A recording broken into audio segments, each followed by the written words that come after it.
ప్రపంచ పర్యావరణ దినోత్సవం సందర్భంగా గురువారం సిద్దిపేట జిల్లా గజ్వేల్ కల్పకవనం పార్కులో Gajwel forest range officer Vinayak ఆధ్వర్యంలో వాసవి క్లబ్ గజ్వేల్ ప్రజ్ఞాపూర్ అధ్యక్షుడు జగ్గయ్య గారి శేఖర్, రాష్ట్రపతి అవార్డు గ్రహీత దేశబోయిని నర్సింలు, కబడ్డీ అసోసియేషన్ సిద్దిపేట జిల్లా ప్రధాన కార్యదర్శి శివకుమార్తో కలిసి మొక్కలు నాటారు. ఈ సందర్భంగా వారు మాట్లాడుతూ, మానవాళికి పెనుభూతంగా మారిన ప్లాస్టిక్ ప్రతి ఒక్కరూ సాధ్యమైనంత వరకు వాడటం మానేయాలని, మొక్కలు నాటి వాటిని పరిరక్షించాలని కోరారు. ఈ కార్యక్రమంలో Gajwel forest section officer Pavan Kumar, DRO Arjun, Balesham, Prasad, Kishore, Ailaiah, Vasavi club సభ్యులు గంగిశెట్టి వెంకటేశం, సిద్ది నవీన్, కాశీనాథ్, సిద్ది రామచంద్రం, గంగిశెట్టి ఉమేష్, కైలాస ప్రశాంత్, సిరిపురం సత్యనారాయణ, విక్రాంత్, బుద్ధ శంకరయ్య తదితరులు పాల్గొన్నారు.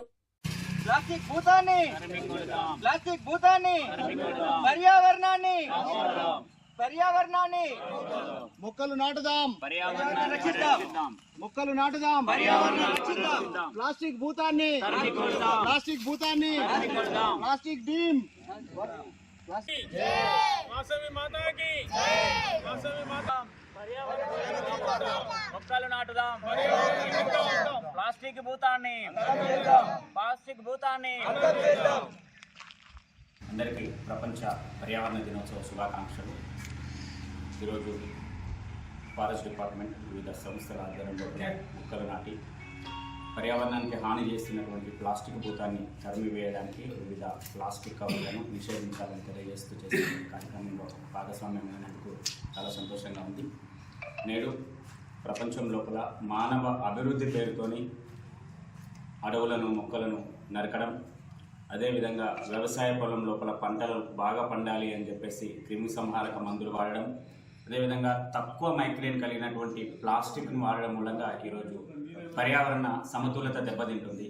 దాని ద్వారా ప్రపంచ మానవాళికి అందరికీ కూడా అనారోగ్య సమస్యలు రావడం, వర్షాభావ పరిస్థితి రావడం, అదేవిధంగా పంటలు పండలేని పరిస్థితిలో మనం గమనిస్తూ ఉన్నాం. కాబట్టి ఈ పెనుభూతాన్ని పారదోలడానికి ఒకే మంత్రం, అది మొక్కలు నాటడం. అదేవిధంగా ఈ సంవత్సరం ప్రత్యేకంగా ఈ సంవత్సరం పొడుగున ఈరోజు ప్రపంచ పర్యావరణ దినోత్సవం సందర్భంగా ఫారెస్ట్ రేంజ్ ఆఫీసర్ ఆధ్వర్యంలో వాసవి క్లబ్ గజ్వేల్ ప్రజ్ఞాపూర్ వారిని ఆహ్వానించడం జరిగింది. వారికి ప్రత్యేక ధన్యవాదాలు ఇస్తున్నాను. మరి ఈ ప్లాస్టిక్ మొదటగా మొక్కలు నాటడం జరిగింది, తర్వాత ప్లాస్టిక్ ఏరడం జరిగింది. మొత్తం గజ్వేల్ ప్రాంతంలో ప్రపంచం మొత్తం, దేశం మొత్తంలో ప్లాస్టిక్ నిషేధించాలి. ప్రతి ఒక్కరికి ప్లాస్టిక్ చేయగా క్యాన్సర్ వ్యాధి వస్తుంది. నేను ముఖ్యంగా ప్రజల ఆరోగ్యంగా ఉండాలి. ప్లాస్టిక్ మొత్తం టీ కప్పులతో సహా ప్రతి ఒక్కటి నిషేధించి పర్యావరణం రక్షించి మొక్కలు నాటి మంచి ఆరోగ్యం.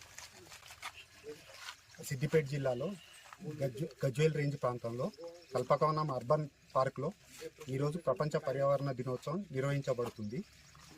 అందులో భాగంగా ప్లాస్టిక్ని నిర్మూలించాలని చెప్పేసి ఈడ ప్లాస్టిక్ని పారివేయడం జరిగింది. అదేవిధంగా మొక్కలు నాటడం జరిగింది. అదేవిధంగా మన పర్యావరణాన్ని కాపాడాలి, అందుకు అందరూ సహకరించాలని కోరుతున్నాను.